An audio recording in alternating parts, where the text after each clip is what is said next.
Okay. Hello everyone. So, dahil sa napakaraming mga suspension tsaka delay sa time natin, I decided to record again. One topic or actually three topics po ang i-record natin for this finals. So, bear with me pag marami kayong papanoorin sa YouTube na videos. So this discussion will be focusing on the political self as part of unpacking the self that we have introduced during the first topic in our finals. So in the political self, we'll be discussing about the Filipino identity. We will go dig deeper on how can we become a better and more functional Filipino citizen. Okay? So, bago yan, i-define muna natin kung ang ibig sabihin ng political self. So, when you say political self class, political self is the part of our identity that shows how we see ourselves as a citizen of our country. So, when you say political self, it is our identity that shows who we are as a citizen or as a member of our society. So this includes our knowledge of our rights, our duties and responsibilities, and how can we participate effectively in the progress of our society. Okay? It's more on the awareness and the actions that we take as a citizen of our nation. Okay? So that is our political self. So, ano ba yung ano ba yung naging reaction nyo during the flood control hearings ng Blue Ribbon Committee sa Senate? Nagalit ba kayo?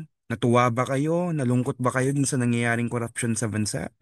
So yung emotion o yung feelings na naranasan nyo or nafi-feel nyo habang pinapanood yung pagkwento nila ng mga kalokohan o corruption na ginawa nila during the past few years, it's part of your political self. Your perspective on the situation of our country, whether it's a positive situation o yung negative situation na meron tayo ngayon in the corruption and kung ano pa man yang nararanasan ng Pilipinas sa kamay ng di ko alam kung sino.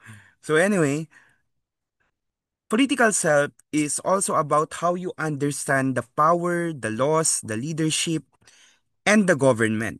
So, are you aware of the structure of the government, the leadership, kung sino yung mga namumuno sa atin, division ng power, the laws that we have? Are you aware of the different policies, not only in our in a national level, but even in your localities? Alam niyo ba yung mga policies nila dyan? Mga um, orders ng ng municipalities ninyo or cities nyo and even your barangay. So being aware of your surroundings as a citizen is part of your political self, okay? So how you relate to your nation and other people in a political community. So again, when we say political self, it's more on your relationship with your nation and with the other people, other citizen of our country. Okay? So, para maging isa kang epektibong political being, kailangan mong alamin kung ano yung political state mo o kung ano yung status mo as a political being. And as a political being, you are a Filipino. Your nationality, your race, you are a Filipino. So what is a Filipino? A Filipino class is a citizen of the Philippines. Someone who is legally belongs to the nation or to the Philippines. It is a nationality, meaning to say it connects you to the country by birth, by blood, or by law. So when you say Filipino, it's a citizen, it's a member of the Philippines, belonging in the Philippines, living in the Philippines, striving in the Philippines. Okay? So, how can someone be a Filipino? It can be through birth, or through blood or even through law. So mamaya ititignan natin kung ano yung mga yan. But uh, n- uh, nonetheless, being a Filipino is not just about where you live or what runs in your blood. Being a Filipino is also about belonging to the culture, to the history, to the values of the Filipino people. Kahit foreigner ka, pero pag pinipili mong maging isang Pilipino, you can be considered a Filipino, okay? If you are a proud Filipino, you are proud to be called as a Filipino.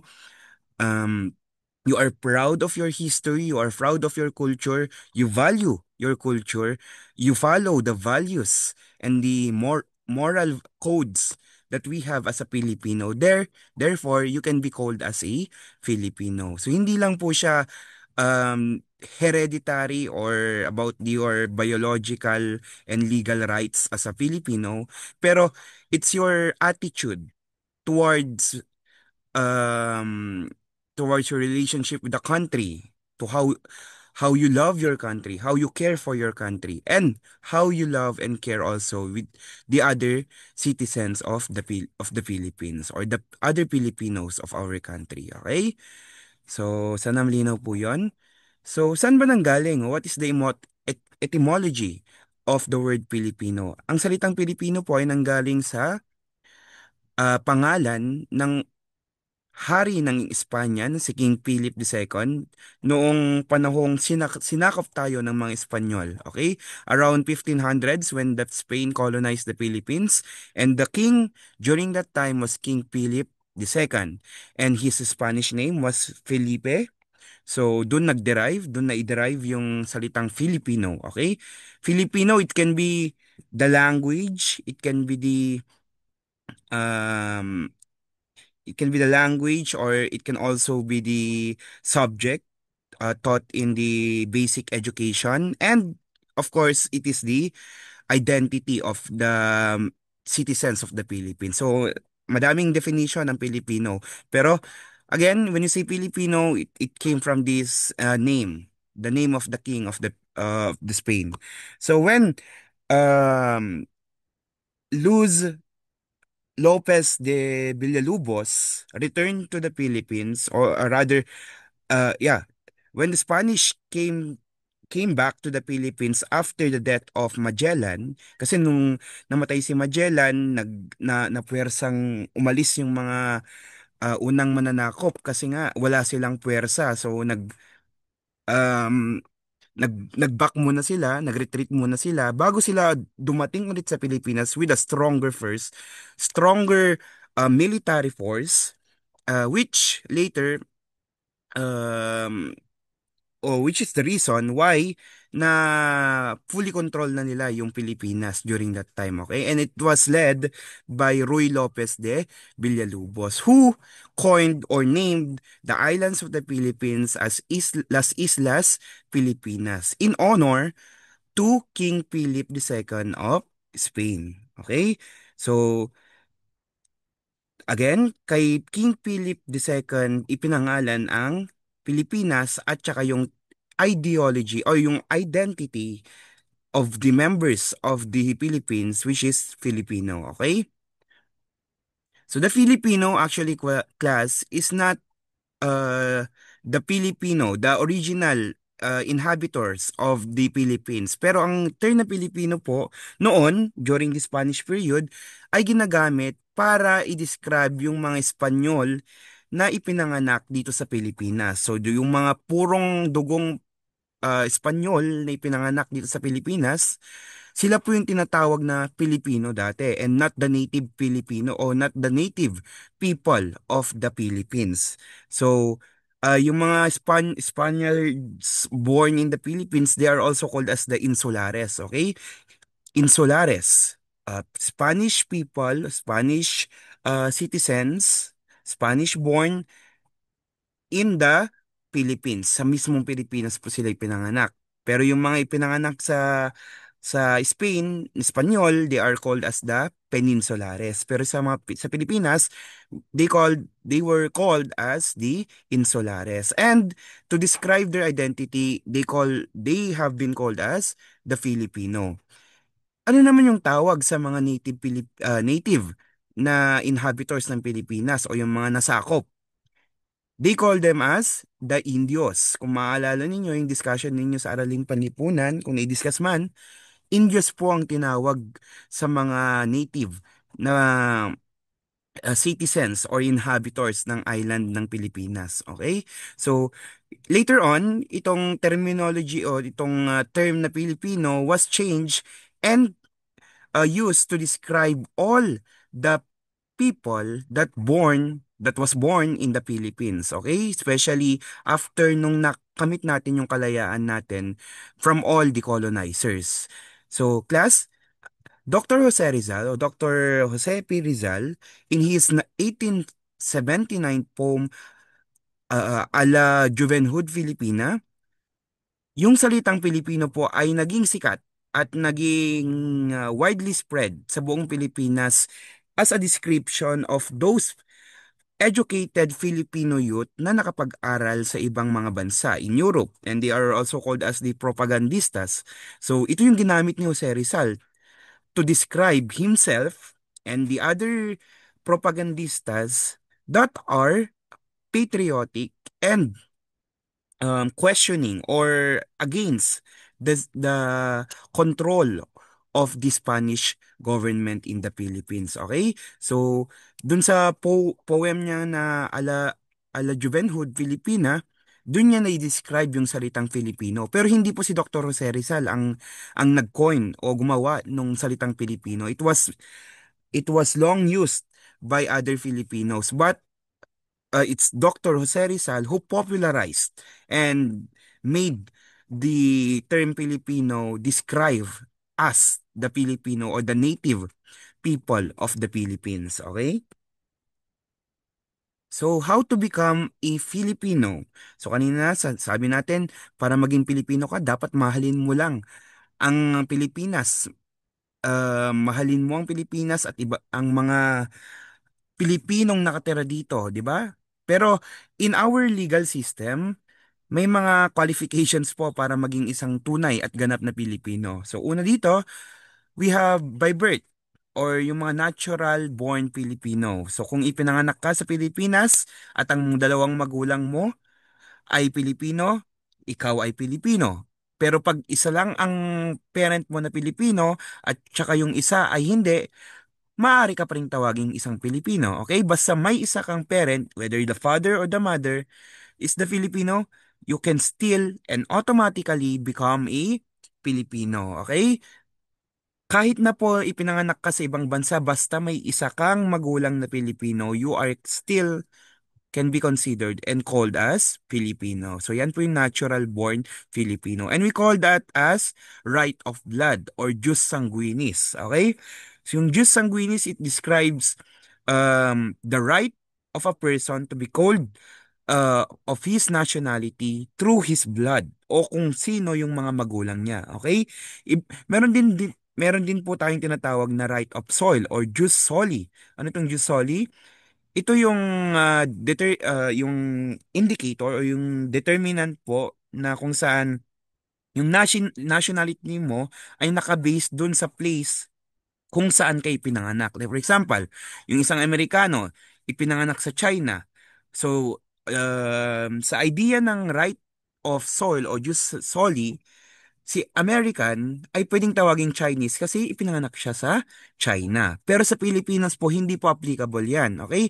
Ang applicable lang sa atin is yung right of blood. Pero ang right of soli, kung ang mga foreigners at yung dalawang magulang niya ay hindi mga Pilipino at ipinanganak siya sa Pilipinas, they cannot be considered as Filipino. But they can apply for what we call as naturalization. Itong naturalization na ito, it's a legal process where a foreigner can become a Filipino citizen. So may mga qualifications po tayo na o paraan para yung isang foreigner ay maging isang ganap na Pilipino. So, ay, aside from those qualifications, dapat they must follow the Philippine laws. Live here in the Philippines by several years, di ko alam kung ilan, basta kung gusto nyo malaman, i-search na lang po natin.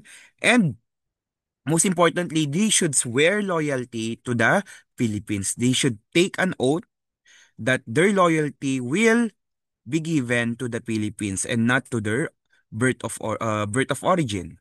Okay? So, yan. We have by birth or natural born Filipinos at saka by naturalization. Okay? Ganun din naman sa ibang bansa, we can also become an American citizen, a Chinese citizen, Australian citizen. Ganun din po yung gagawin natin. We must work there, we must follow their laws, we live there, and we take an oath of loyalty sa bansang yon. So, magkakaparehas lang po ng proseso. Another one is by our constitution. Constitution, it just state kung ano yung mga qualifications. So, isa-isayin natin. According to our 1987 Philippine Constitution, specifically in Article 4, Section 1, to become a Filipino, you must be a citizen at the time of the Constitution's adaptation. So in 1987, dapat isa kang Pilipino para tawagin ka ngayon as Pilipino. Okay? Kung ipinanganak ka noong 1986, dapat Filipino citizen ka para in 1987 hanggang onwards, still you are a Filipino. Okay? So kung nagpa-naturalize ka as American noong 1986, hindi ka na pwedeng tawagin as Filipino by 1987 onwards. So those whose fathers or mothers are citizens of the Philippines. Now, foreigner yung tatay mo pero he take an oath to the oath of loyalty to the Philippines. So he is now a Filipino citizen. So ipinanganak ka.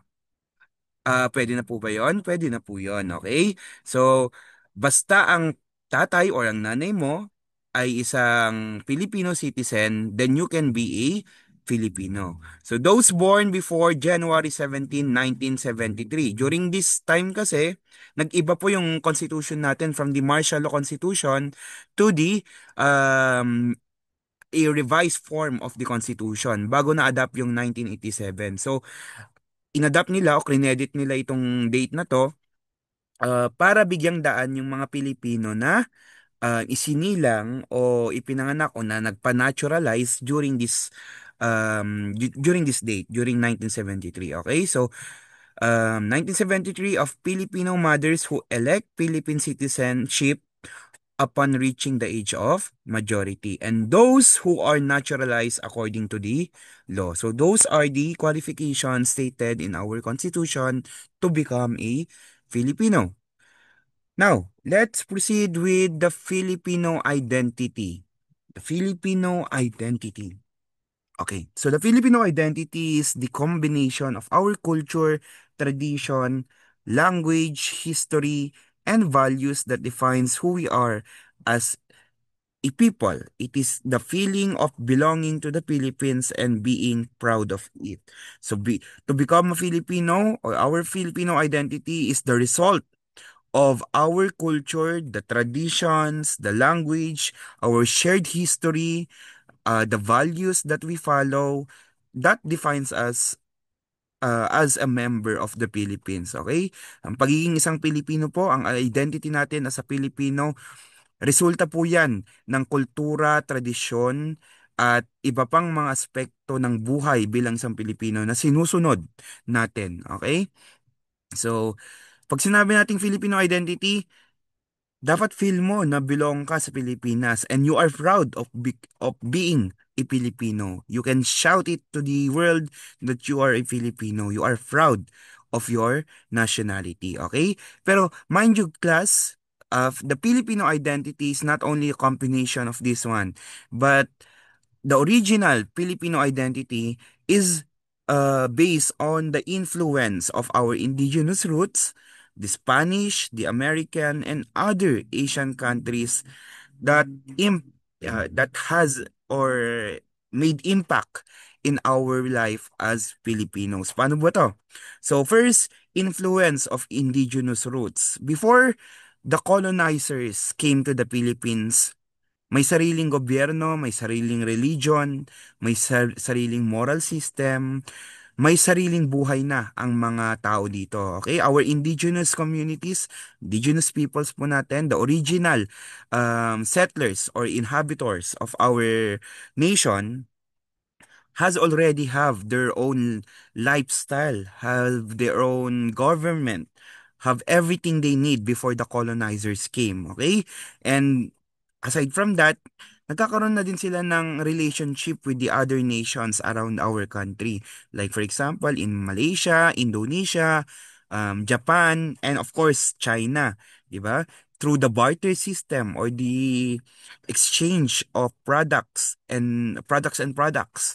So, pero hindi lang products and products yung na-share ng ibang mga lahi sa atin as a Pilipino. Na-share din ng mga ibang lahi sa atin yung kanilang sariling kultura, especially yung sa China, sa Malaysia, and Indonesia, they also share their culture, their religion. Kaya kung makikita ninyo, may mga similarities or may mga na-adapt tayong mga culture ng ibang mga lahi from our neighboring countries. That is the result of the exchange or the barter system and the cultural exchange that we had um long long in our long past in our history, okay. So aside from that, we also have the influence of the Spanish. Hindi natin may kakaila yung naging impluensya or impact ng mga Spanish dito sa buhay ng mga Pilipino, especially in the Filipino identity, okay. Just imagine that we have been colonized by the Spanish for almost 333 years. That was long enough for us to be influenced by their culture, our architecture, our religion, most especially our religion, our value system, our festivities. Yan mga yan, rooted po yan sa kultura ng mga Espanyol. Okay? Even our language, the Tagalog or Filipino language, may mga o karamihan sa mga salita na meron sa atin ay nanggaling o na-derive from the Spanish language or alphabet, di ba? So, marami ang naging epekto ng Spanish culture sa Filipino identity. And then here comes the American. Ano naman ang naging ambag ng American sa atin? Public education, our democracy. Filipino identity, it's our democracy. Ano pa? When you say American, we have their English language, 'di ba? Kaya nga tayo um nasa ranking palagi ng user English users. Uh English speaking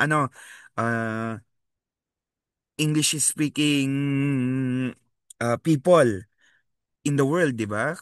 Kasi we were influenced by the Americans during their colonization. Hindi lang 'yon, with their culture, with their pop culture. So naging naging fan tayo sa mga kultura ng Amerikano, like the fast food chains, the clothings or dressings, lifestyle, entertainment, everything, almost everything na na-experience ng mga Pilipino ngayon, there are influence ng ibang mga lahi, okay? And other Asian countries. Knowing na yung sinabi ko nga kanina, nagkaroon tayo ng barter exchange, and in barter exchange, we also have cultural exchanges that that we have adapted from the other neighboring countries. Okay? So Filipino identity class is a combination of not only our indigenous roots but all the different countries that have impacted us or influenced us during our history. Okay? So this combination of different cultures is the result of the culture. I mean, baliktad. Our culture, our tradition, our history, our language, our values that we have today as a Filipino are rooted or as a result of the combination of our indigenous roots, our Spanish, American, and other neighboring countries culture na pinagsama-sama to make up the identity that we have today. Okay? Now, what are the factors that affect or that develops our Filipino identity? So, yung kanina, binanggit natin o inexplain natin yung parang evolution or parang origin ng Filipino identity na it's a combination of these cultures, different cultures, various cultures. Ngayon naman, how can someone develop or what are the factors that develop one's Filipino identity o ano yung mga bagay na nakakaapekto sa Filipino identity ng isang tao, okay? Number one dyan is our family. So class, our family actually is the basic foundation of our political self. Sabi natin kanina, political self, how you see yourself as a citizen of the Philippines or of your country, okay? That's the political self. So family class, it taught us the values, the um the moral codes, and the basic knowledge that we have as a child about our country and about our government, okay? Pero aside from that, nakaapekto din yung uri o yung type ng family na meron tayo dun sa political self natin. Paano yan? So, kung ikaw ay lumaki sa isang medyo iron fist, pag sinabi natin iron fist, yung medyo strictong pamilya, yung medyo authoritative na pamilya, more or less, ang magiging stand mo, yung political perspective mo o stand mo, ay gusto mo yung government na ganun din, na iron fist din, o medyo authoritative yung dating ng government. Controlling yung government, yung may stricto yung gobyerno, ganun yung gusto mong maging type ng government dito sa Pilipinas pag lumaki ka sa isang authoritative na family. Pero pwede din na kung lumaki ka sa isang authoritative na family, pwede din yung kabaliktaran yung gusto mo kasi ayaw mo nang maranasan. Yung maybe traumatic yung naging experience mo with that type of family. Kaya yung family ay yung government na gusto mo is yung medyo free, medyo liberal, okay? So depende po 'yon sa kung ano yung naranasan mo as a child in that type of family. Kung naging mabuti sa yung resulta ng authoritative family, then more or less ganun din yung gustuhin mo dun sa type of government na meron tayo. On the other way around, kung medyo traumatic yung authoritative o yung strict parents sa'yo, mas pipiliin mo yung liberated na type of government. Okay? So, class this is the foundation. Family is the foundation of our political self. And of course, our Filipino identity. Since the family is the first school of our values. Sila yung unang nagturo sa atin with the different values that we have. Okay?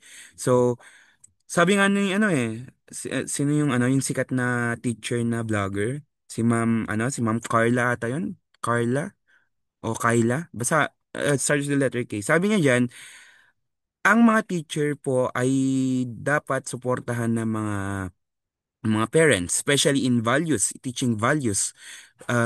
Dapat manggagaling sa parents ang pagtuturo ng values at sa school o sa yung teachers yung magga-guide sa mga students on how to implement or practice these kind of values that they have learned in in their home or or with their parents. Okay? So yun yung gusto niyang i-point out na uh, for a for a child or for a student to become a good citizen or a good person, dapat sa bahay pa lang tinuturo na yung values. And the teacher, as the second parent, siya yung magga-guide sa student o sa child para i-practice o i-implement yung values na natutunan niya sa bahay. Okay? So family, as a family, it is the first school of values, and this is where we learn to respect, to love, and to cooperate with other people. And later on in life, pag naituro yan sa pamilya, later on, mapapractice din natin yan sa good citizen. So we are cooperative in the government, we respect the government, we love our country, okay? So kung hindi sa ano pa lang, sa earlier stages of life pa lang, hindi na masyadong na-implement ang values, masyadong hindi na naituro yung values, later on, hindi yan ma-observe dun sa ano sa mga adult o dun sa earlier adulthood, okay? So napaka-importante po sa yung child, earlier child or middle childhood stage ng mga bata, kasi dito na i-incorporate sa utak nila at nag stay sa utak nila yung mga learnings na ma-apply nila as an adult.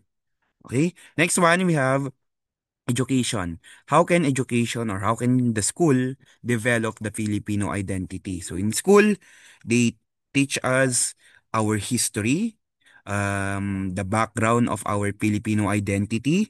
It also builds our national pride, especially Araling Panlipunan, awareness of our culture, our tradition, our practices. So lahat-lahat ng knowledge about being a Filipino and being a good citizen ay naituturo sa school. Dapat yun yung mangyari. Pero kung matamad yung araling panlipunan teacher nyo, hindi tayo magkakaroon ng magandang mga o effective na and responsible na citizens in the future. So, next, we have community and church. So, how can community and church strengthen our Filipino identity? Uh, Community and churches teaches us the values and morality. Since ang church, wait lang. Okay. Ang church po, dito isa ito sa mga sa mga institutions na nagka-guide sa atin on how to become a good person, since yung mga literature natin, yung mga religious literatures natin, the religious authorities, the priest, the pastor, they preach moral codes or moral expectations as uh as a member of the religion or as a member of the church. They teach us how to become a good person by giving us different moral codes na meron sa mga religious literatures like the Bible, Quran, and many more. Okay? So doon, nakalathala naman talaga doon yung mga paraan para maging isang mabuting tao, hindi ba? And later, ang pagiging isang mabuting tao, nakakatulong yan. It's beneficial in our country, okay?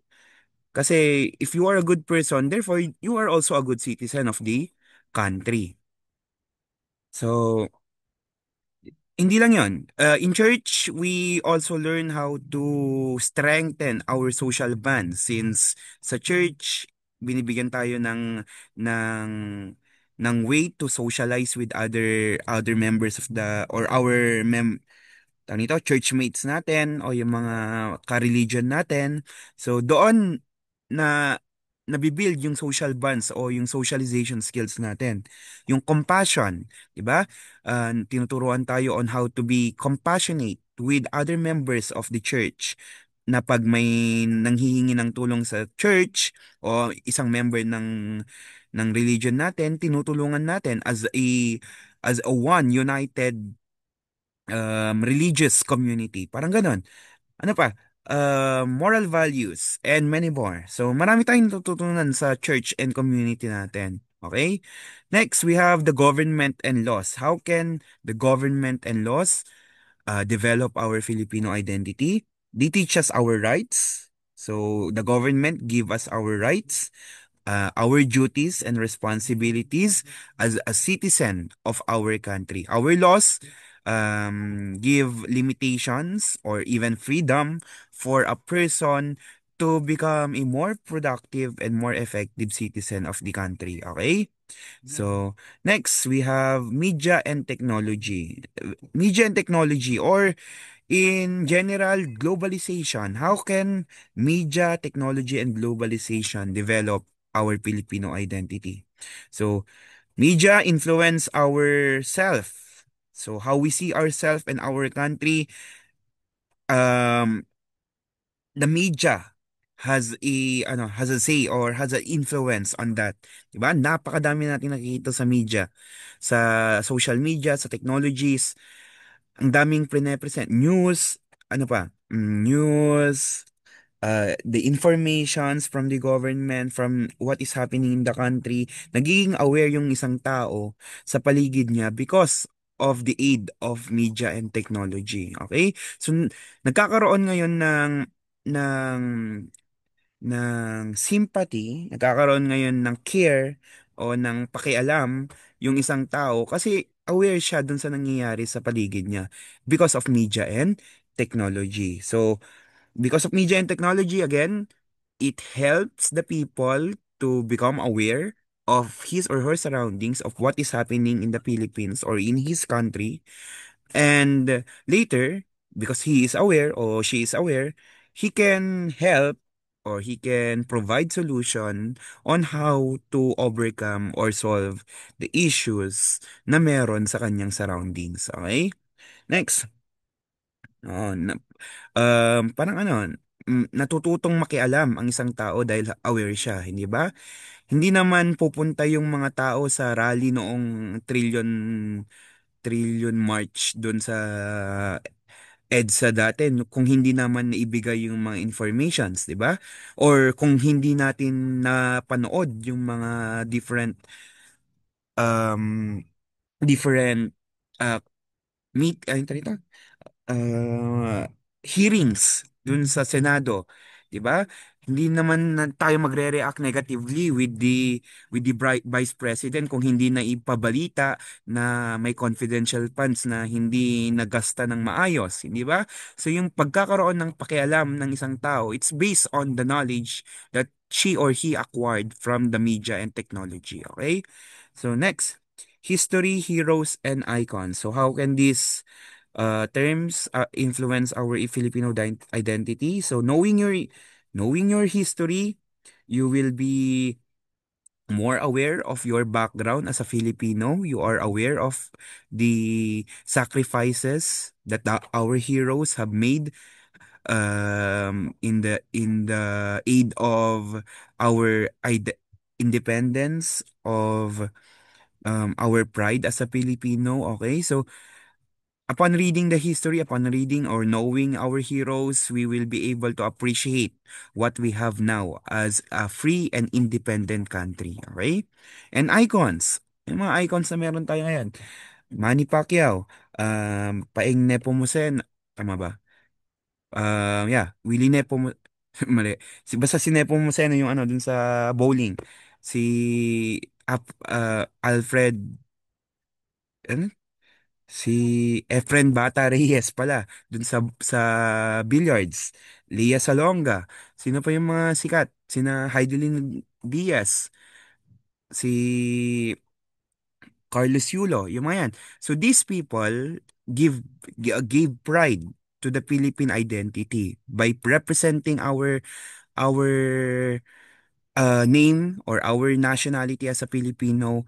They give us pride as a Filipino, winning or taking home the the beacon, taking home the gold or the title of those sports na sinalihan nila. Okay? So, kung mapapansin nyo, di ba? Kung may mga nananalong Pilipino, may mga sumisikat sa ibang bansa na Pilipino, it to many Filipinos, it gives pride and it gives a strong identity of or motivation to become a Filipino. Yung feeling na naungusan natin yung ibang lahi, that that boils the nationalistic spirit of the Filipino, knowing na minsan hindi masyadong Hindi masyadong nangunguna yung mga Pilipino. Pero once na nanguna yung Pilipino sa isang aspekto o isang sport, doon tumataas yung ano natin, yung nationalistic spirit natin. So that is how these icons develop our Filipino identity, okay? So sana naintindihan nyo yung different factors. Okay, next. Saan na? Teka. Ayan. We also have here Filipino values. So kanina, how can we develop Filipino identity? Ito naman, our Filipino values. So marami tayong mga Filipino positive values. Isa-isayin na natin. Pero overview na lang to ha, since merong mga subjects na similar o may mga topics na itinuturong ganito din yung content. So kung hindi man maituro, at least may tuturo ko na ngayon. Pero overview lang po ito. Kung gusto nyong malaman pa yung deep na meaning ng mga ito, then you can search or self learning na lang po, no? So first we have bayanihan. So Filipino is known for their harmonious or social harmony and unity, 'di ba? Unity, bayanihan, helping one another voluntarily. Pag sinabi nating bayanihan class, hindi lang yung pagbubuhat ng bahay na matagal ng symbolism ng bayanihan. Pero when you say bayanihan, it comes with many form. But the main point for bayanihan, people are helping one another without expecting something in return. Okay? It's a voluntary act of service to other people. So, pag sinabi ng bayanihan, hindi ka humihingi, hindi ka nag-expect ng kahit anong bagay in return with your act of kindness. Okay? So, marami pa ba yung mga ganito? Oo, in terms of o dun sa classroom, magpapakopya ako pero pag alam mo yung sagot, magpakopya ka din, di ba? Bayanihan ba yun? No. Ang bayanihan po, you are helping one another without expecting anything in return, okay? Papautang ka tapos hindi mo na, okay lang kahit hindi na bayaran. O, pwede yun, bayanihan pa rin yun, okay? So next, we have pakikisama. Pakikisama, getting along with others to keep peace and harmony. So getting along with others to peace, keep and harmony. Makisama ka. Paano ba to? Pag sinabi makisama, ina-adapt mo yung sarili mo from whatever the group is doing or ano. So, it's a point of inclusion or including ourselves to other people. It's a form of socialization na nakikisama tayo not because we want to be belong in that group but because we want peace and harmony to prosper in our society or in our community, okay? Ina-adapt mo yon or nagsasacrifice ka minsan dun sa mga ginagawa mo para lamang makisama ka or tawag nito, ma, it's a way of kasi it's a way of an act of the Filipinos na minsan nagsasacrifice tayo para lamang sa benefit ng ibang tao. Okay? Na kahit, like for example, pag niyaya ka na lumabas ng mga kaibigan mo, pero tinatamad ka, ayaw mong sumama, pero in the sense of pakikisama, napip, hindi, hindi ka napipilitan like sabihin na natin na napipilitan ka pero there's a part of you that wants to go with them kasi nga they also do the same for you pag ikaw yung nagyayaya, okay? So pakikisama, it's more on mutual benefit to ensure peace and harmony towards your group or towards the community, okay? So, ito yung ginagawa ng tao para maging intact pa rin yung relationship nila with other people, okay? Yeah, it can be forceful sa iba lalo na kung ayaw nila yung isang bagay na gagawin ng grupo. Pero in our in Filipino values, and it should be this way, ito dapat yung nararamdaman natin na pag nakikisama tayo, it's not forcefully done. Okay? Pag nakikisama tayo, dapat we are volunteering ourselves. We are happy, we are open to adopt and sacrifice whatever we will be doing. O yung feelings natin, tinatamad tayo. dapat tanggalin muna natin yan para maka-get along natin yung mga ibang tao, okay? Just to ensure peace and harmony. Sana naintindihan niyo yung pakikisama. Pero ang main point lang dyan, pag nakikisama ka, you are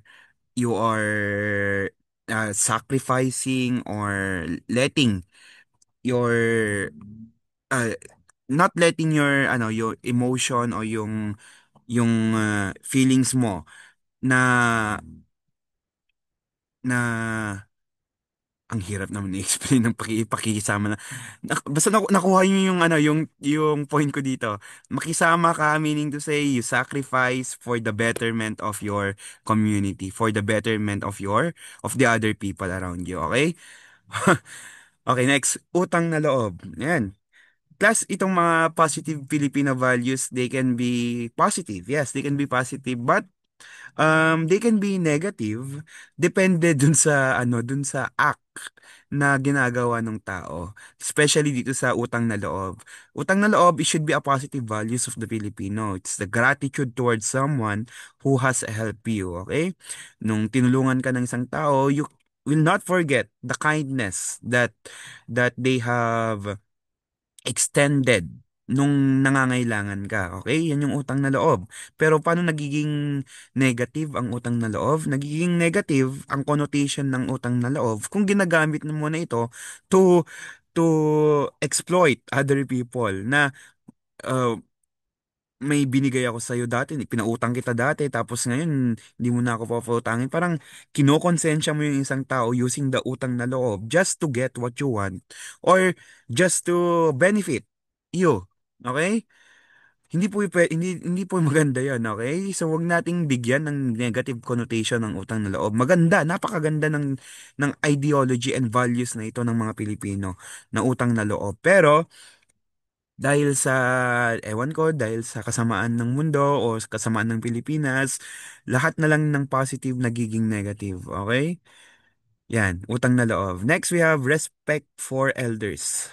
Respect for elders. Okay? Filipino, we are known to be respectful. Not only with our elders, but with all the other people around us, okay?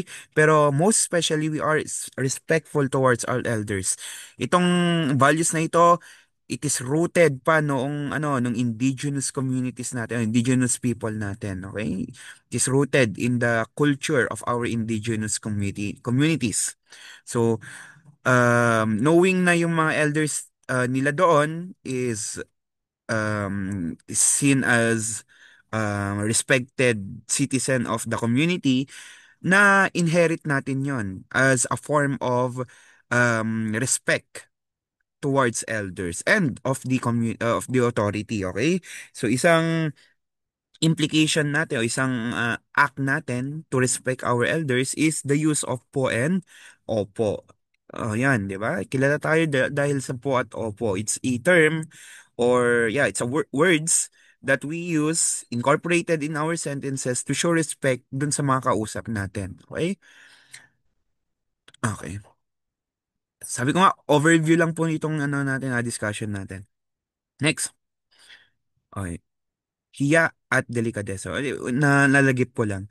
'Di ba pag sa paggamit ng po at opo, 'di ba kahit kaedad natin basta hindi natin kilala, sinasabihan natin ng po at opo, especially the Tagalogs, 'di ba?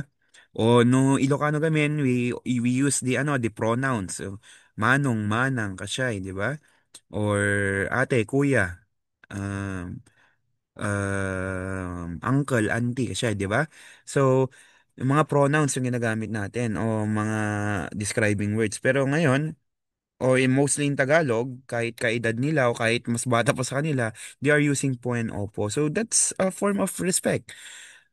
Respect not for because they are elderly, but because we are respecting them. We are respecting all the members of of the Philippines or the Filipinos rather. Okay? Hiya at delikadesa. Hiya, shame at delikadesa. Naririnig nyo itong delikadesa na ito, pero ang meaning nito. So when we say hiya, it's a sense of propriety or shame that helps control behavior. So we do not do things because it can cause hiya. It can cause, anong tawag na doon?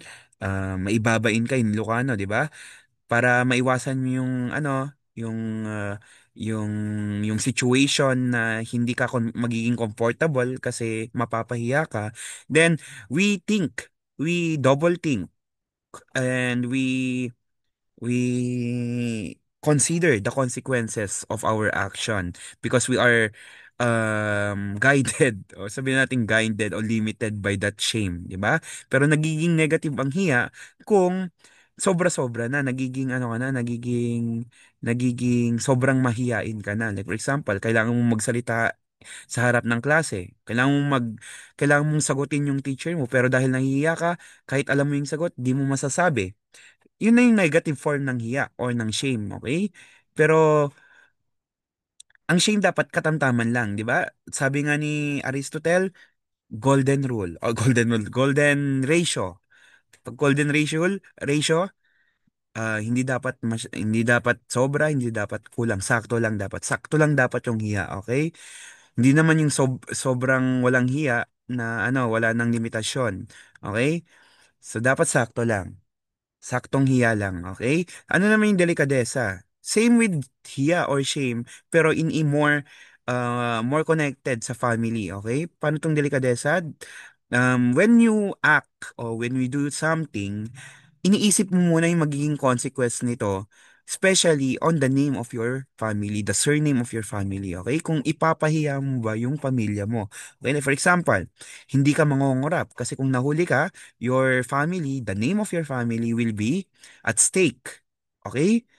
Magiging kahiya-hiya yung apelyido ng pamilya mo. Ikakahiya yung pamilya mo or ikakahiya ka ng parents mo when these actions will be exposed, okay? So ganun, that is delikadesa class, ha. We are acting properly because we do not want to put shame or ashame our family's surname or our last name, okay? Kasi napaka-importante po ng pamilya sa mga Pilipino. One positive values of the Filipinos is family ties, and we all know that how close we are with our families, and putting shame with the last name or the dignity and reputation of our family, it's a very no-no. It's a big no-no in our society, okay? So that is delicadeza and shame. Next one, we have faith and spirituality. Sabi natin kanina, religion, the church, napakalaking impluensya yan sa Filipino identity. And that parang mali yung nailagay kong definition ng faith and spirituality dito. Pero when we say faith and spirituality, class, is our closeness with the God or gods or goddess na meron tayo, okay?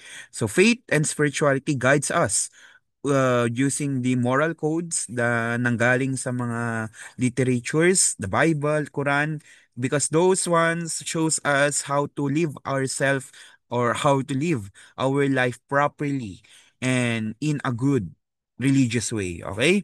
So, faith and spirituality. More or less, pag um, we are close to God, we are doing good things, 'di ba? When you are following the words of God, therefore you will live your life harmoniously and guided by the morality, morality, values, yung mga 'yan. Pero um, nagiging negative ang faith and spirituality kung masyado tayong umaasa sa binibigay ng faith at saka ng God natin. Like for example, um nagkaroon ka ng failure, wala kang ginawa kasi ang nasa isip mo, si God na ang bahala. Diyan nang galing yung negative values natin about bahala na attitude na binibigay natin, din nagiging depende tayo sa kung ano ang binibigay ni God kasi we believe or we hope, that's the term, we hope is the driving force for us to not strive more in life, 'di ba? Kasi umaasa tayo We believe that God will provide everything and we do not need to do anything else, okay? Pero in reality, yes, God will do something, but the rest, you should be the one to act upon it, okay? Sana intindihan yan. Another one, resilience and optimism. Resilience and optimism. Kilalang mga Pilipino as resilient people. When you say resilient, the ability to stay strong after disasters or hardship. Napakarami ng almost 20 to 25 typhoons and now frequent earthquakes na meron tayo. Yet still, Filipinos, a strong individual, we stay strong, still optimistic despite everything that we have experienced. We are because of our sense of humor. Tinatawa na natin yung problema, tinatawa na lang natin yung problema natin. We stay um we stay strong. Kahit anong nangyayari sa buhay natin, okay? Pero because of media and technology, especially the youth, parang nawawala na yung resilience at saka optimism sa kanila kasi 'di ba? Um dahil sa epekto ng media, mas naging exposed na yung karamihan sa mga kabataan sa suicide and depression. Pero sa mga earlier Filipinos, mga mga old generations, they still have this resiliency and optimistic spirit as a Filipino, okay? And nabanggit na natin kanina, strong family ties, our loyalty and love for our family, na almost everything that we do is connected or for our family. We work for our family, we study for the betterment of our family in the future. Ano ba? We we live para kanino ka bumabangon? It's for your family. Okay? So that's strong family ties, okay? Strong family ties. Maraming maraming nakaakibat diyan sa strong family ties na 'yan. And negatively, diyan nabuo ah, yung mga backer system na meron tayo and whatsoever. Okay? Pero mamaya natin pag-usapan 'yan. We have hospitality. Hospitality, yan. In other countries, Filipinos are known to be hospitable with their visitors. Okay? We are known to give warm and welcoming attitude sa mga pumapasok sa bahay natin. Yung practice natin na nagtatawag tayo pag kumakain tayo, mangan, gastoy, kain, that's being hospitable. Pinapatulog natin sa pinaka magandang kwarto yung mga bisita natin. That's being hospitable. Okay? Nagyayaya tayo ng pagkain whenever we celebrate something, that's being hospitable. Ano ba? Feel at home, yung mga yung mga places na yon, that's hospitality, okay? Filipinos are hospitable, okay? Yan din yung gusto ng mga foreigners sa atin. Next, or adult ibang lahi. Strong work ethics and hard work. O, ito yung pinaka gusto nila talaga. Strong work ethics and hard work. Okay? Filipino are known to be hard work o hardworking people.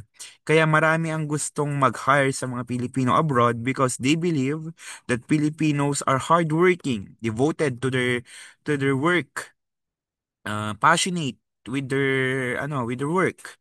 So they're known to be doing their best not only to improve their employment para ma-promote sila, no, but because it is guided or it is motivated through improving their lives, okay? Kasi alam ng mga Pilipino yung hirap na nararanasan nila sa Pilipinas, kaya ginagawa nila lahat ng paraan para ma-improve yung sarili nila o yung buhay nila sa ibang mga bansa. And that is what the foreigners love with the Filipinos, that they are hardworking because they are motivated by life.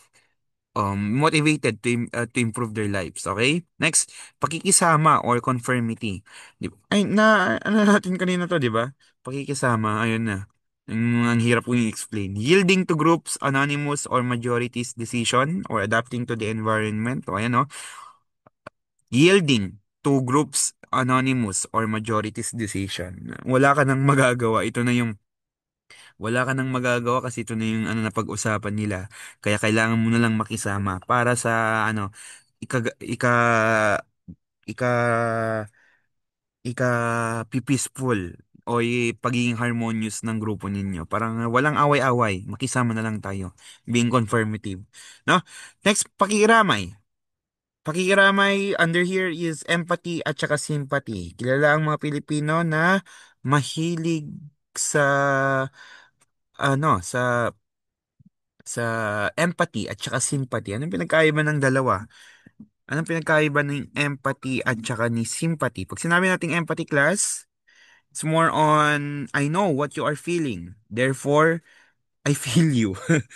Pag sinabi nating empathy, alam mo yung nararamdaman ng isang tao kasi you also experienced that in the past in your past life o yung noon naranasan mo na yun yan, kaya kung may kino-comfort ka ng isang tao, I feel you, yan yung sinasabi mo, di ba? You are empathetic towards that person because you know how he or she feels because you have also experienced that scenario or that situation.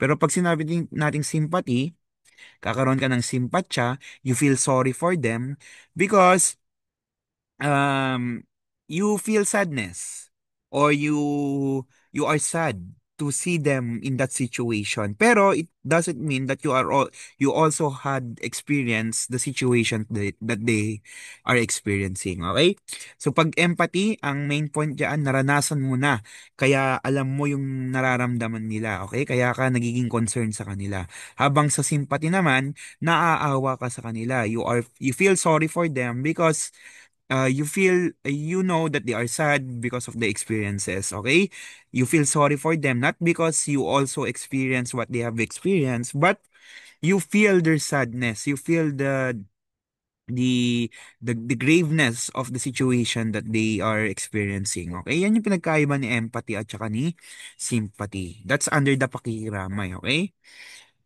so those are some. Marami pa tayong mga positive Filipino values, but these are just some of the positive values that we have. And sometimes these Filipino positive values become negative when people do not use them in a positive way. Diba? Next, we have negative values. Nilista ko na lang dito kasi nga overview nga sabi ko, 'di ba? Pag sinabi natin crab mentality, ayaw nating may nakatataas sa atin. Ayaw nating may nangunguna sa atin. Na kung may may nangunguna o may nakaaangat sa atin, we tend to drag them down. 'Di ba? Hinihila natin sila pababa. Just like a crab, iniipit natin sila pababa kasi ayaw nating may nangunguna sa atin. Um, that's crab mentality, okay? Or naiinggit tayo, yun yung pagiging jealousy ng mga Pilipino na siyang dahilan para para magkaroon tayo ng mga negative thoughts about those person, okay? 'Di ba? Sinisiraan natin sila. That's a form of crab mentality, okay? Jealousy, that's the root uh root reason why crab mentality is dominant with the Filipinos. We have bahala na attitude. As we have mentioned a while back, being dependent to the supreme being, to God, or just an easygoing person, come what may na tao, di ba?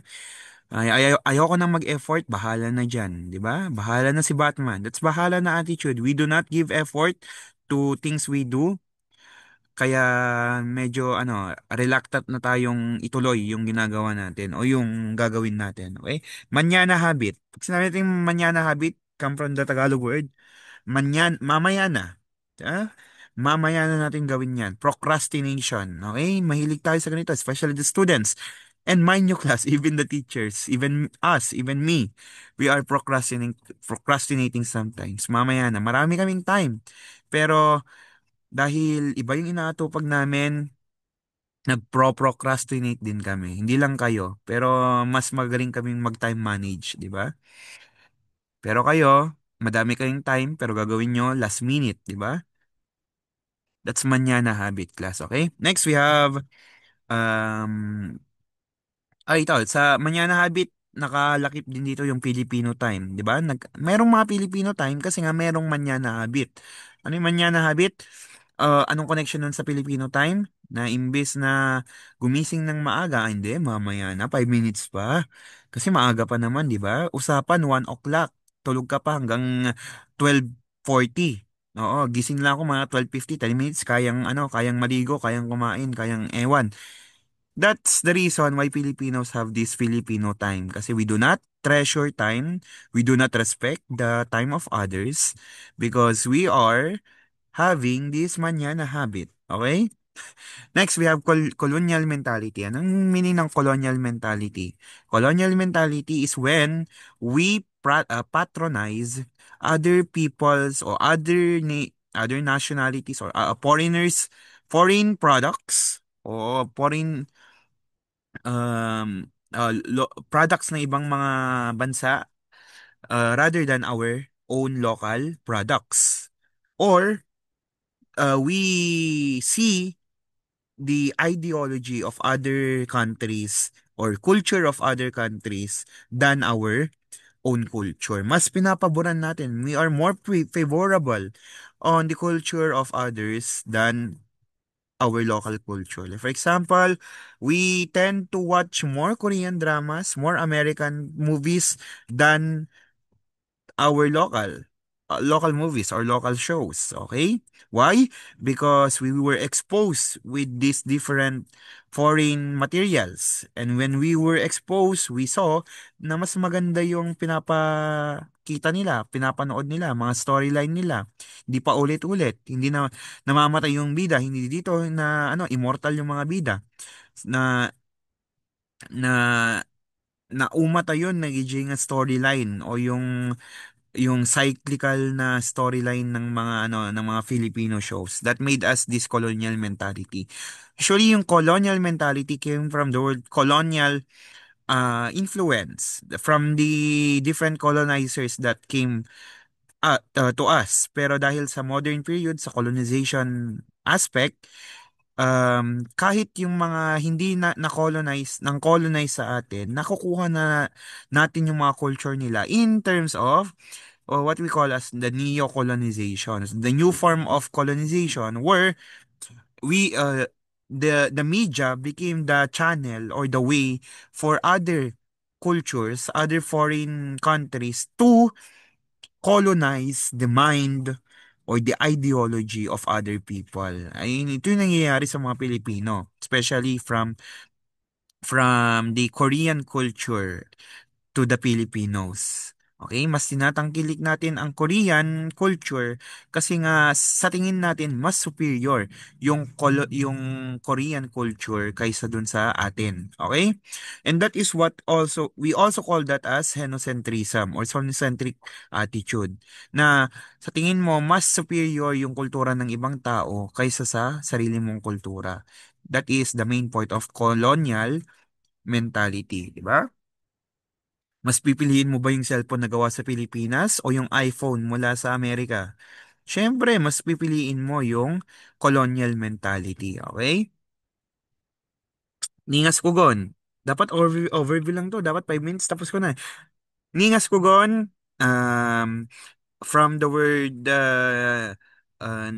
ningas yung kugon. Kugon is like a type of wood ata yun o yung coconut shell na madaling magliyab. Kaya pag sinabi nating ningas kugon, madali siyang magliyab pero madali din siyang mawalan ng apoy. So yung attitude na ito is that when a Filipino starts something, they are motivated to start something pero in the latter part, nawawalan din sila ng motivation. Okay, for example, gagawa ka ng ngayon ng project. All of the sudden after few hours, nawalan ka na ng gana, in-stop mo na, hindi mo na tinuloy. That's ningas kugon, okay? Magaling ka lang sa umpisa. Ayan, di ba? Attitude ng mga ng mga FB, ng mga moy. Anyway, next. Ano pa? Ningas ko din yung yung nag-decide ka na mag-diet ngayon. Tapos after a few weeks, wala kang nakitang result, kaya tinigil mo na. That's ningas ko gon. Napaka-motivated mong mag-jogging-jogging sa una, lakad-lakad, di kumain ng ilang araw, pero nung wala kang nakitang result, ayun, tinigil mo na. O di mas tumaba ka. Okay, ganun din yung nangyari sa akin actually. Okay? Next, we have nepotism. We have here two types of padrino system o palakasan system. We have nepotism tsaka cronyism o crony. Pinakasikat is yung nepotism, yung nepo babies, di ba? Pag nepotism, it's more on family ties, okay? So, pinapaboran natin yung isang tao dahil kapamilya o relatives natin siya. Yun yung nepotism, okay? Like for example, in government, mas pinipili nating i-hire yung mga relatives natin kaysa yung mga taong mas qualified kaysa sa kanila. That's nepotism, okay? Pero pag cronyism, ganun din lang pero hindi siya relative. Kaibigan mo lang, ganon. Kaya siya tinawag ding padrino system. Kasi nga, pinapaboran mo yung mga kaibigan o yung mga malalapit sa'yo. That's cronyism. So these two are backer system. Okay? Backer tong mga ito. Backer mo, kapamilya mo. Backer mo, kronika. Okay? O kaibigan mo. Ganon. Next, we have balat sibuyas. Yung pagiging oversensitive ng mga Pilipino na may sinabi lang na ganito si ganyan, magre-react na. Yung mga sa probinsya, ganito to, mga balat sibuyas, di ba?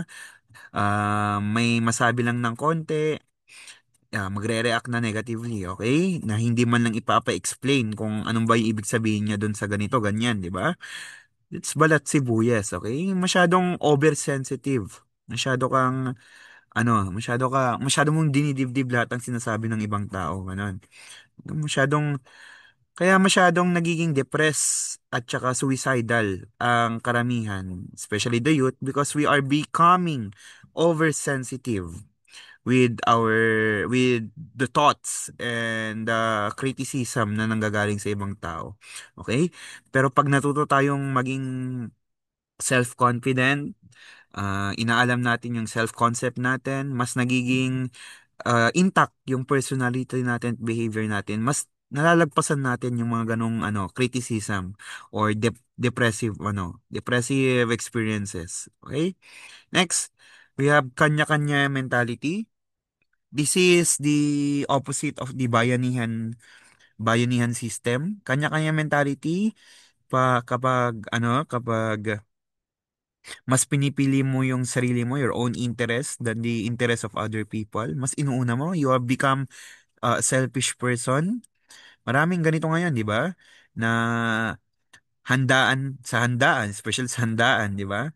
Birthday. 'Di ba? Hindi pa nag-i-start yung program, wala pa hindi pa nadasalan yung pagkain, nakasupot ka na, nakasharon ka na. Tapos kanya-kanya mentality, class. Ano pa? Um, may opportunity. May opportunity sa may scholarship, may job opening. Hindi mo sasabihin sa kapitbahay nyo kasi may naghahanap din ng trabaho. Ikaw yung pupunta lang. 10 yung kailangan, hindi mo sinabi. 'Di ba? Kanya-kanya mentality, bahalan sila diyan, 'di ba? Alamin niyo na.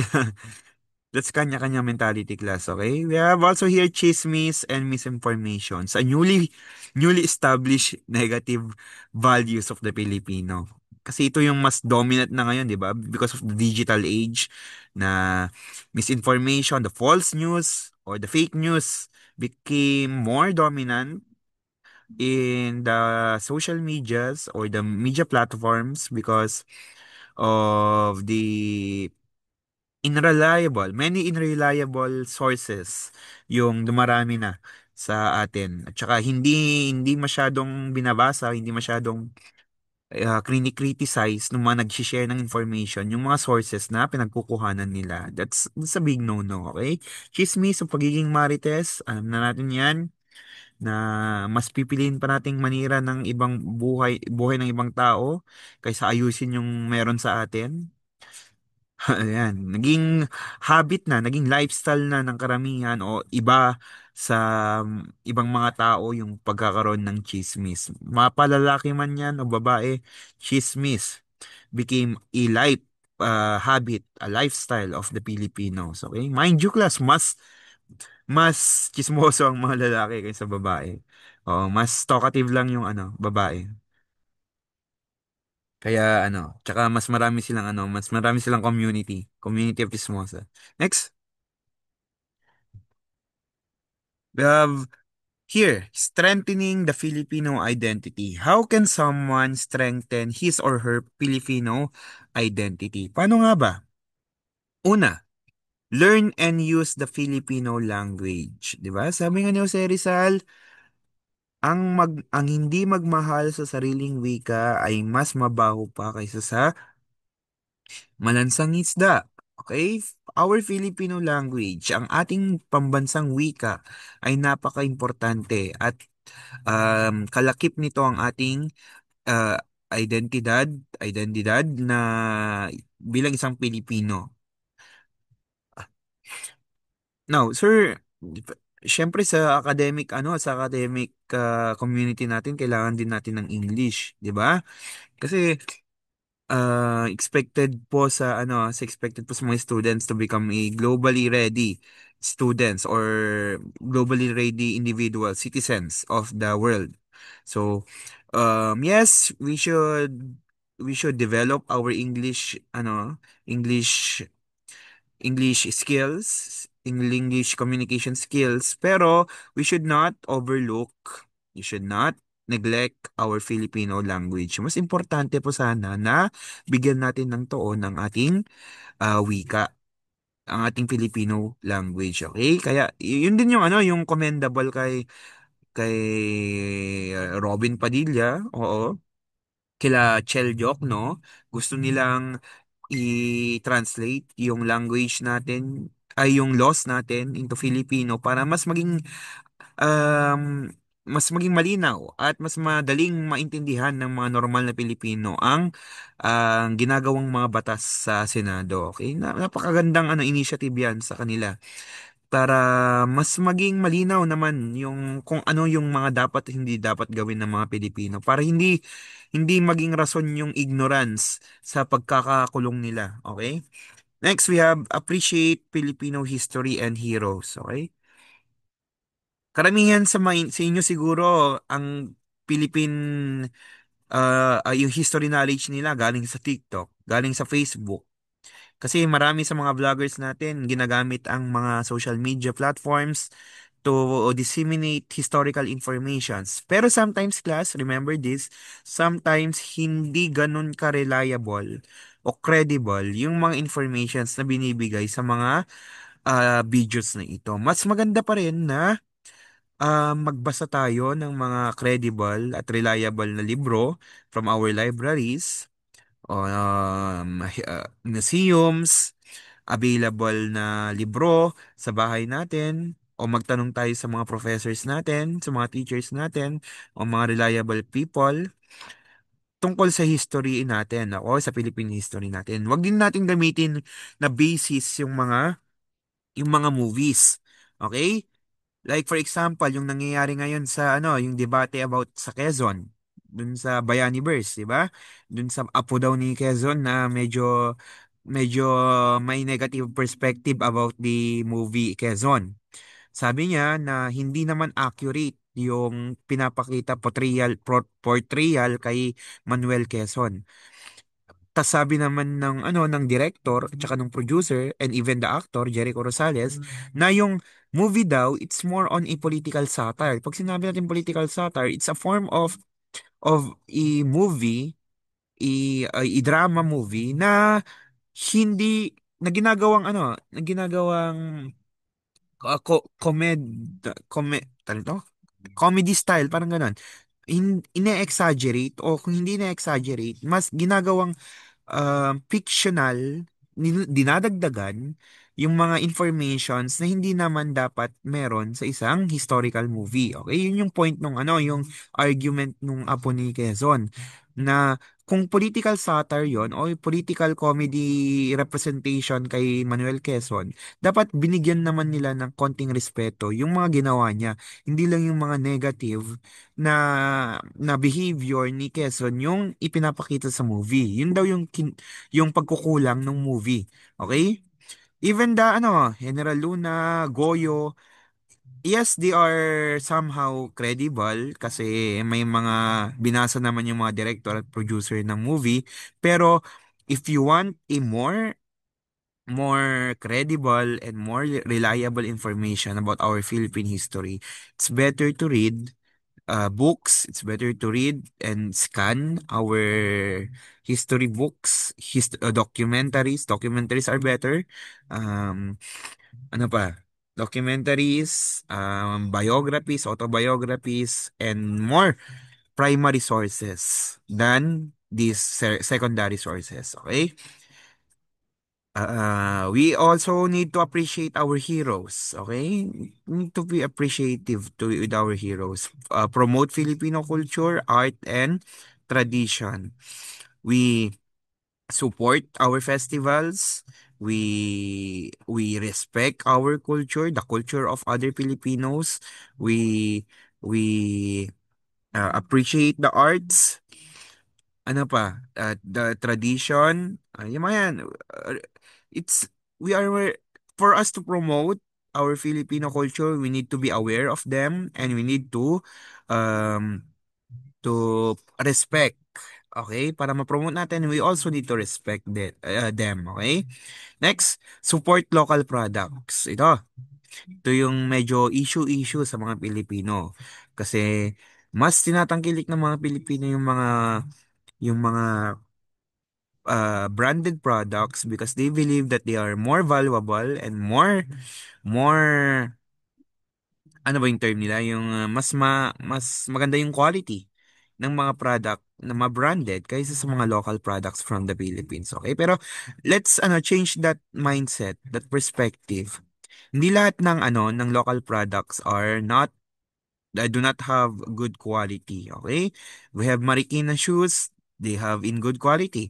Ano pa yung mga traditional cloths natin, our food, especially our food, we should be more more mas promote sana natin yung mga local foods natin because it's our pride. It's our identity as Philippines. Our food reflects our identity as Filipinos, okay? Ano ba? Dances, yan. Kung hindi natin ma-avoid na hindi natin ma-avoid yung paggamit natin ng mga foreign products. Ang maganda lang diyan is to to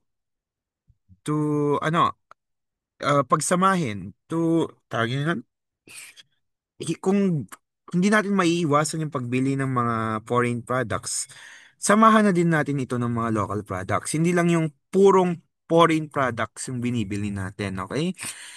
Every now and then, we purchase local products and then balik tayo sa foreign, then local ulit, and ganon. No?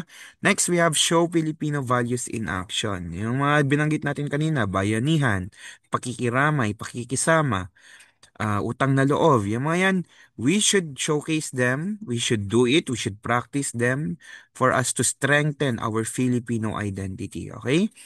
And yes, we should we should become an active and responsible citizen. Paano ba maging isang active na citizen ng Pilipinas? Una, you need to vote wisely during election. So, kayo, mga around 17, 18 na kayo, di ba? So, next, or nakapag-vote na kayo nung SK election, 'di ba? So, at least may na kayo, may idea na kayo sa mga nangyayari through voting when we elect someone. Tsaka yung mga hindi pa nakapag-register diyan, you need to register na kasi ilang taon na lang we will have again the national election for presidency and national election.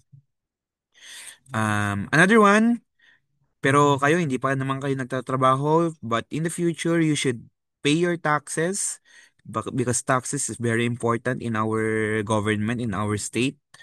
Hindi lang sila source ng public funds natin. It's a source of all the the public projects that is being done in all throughout the Philippines. Okay?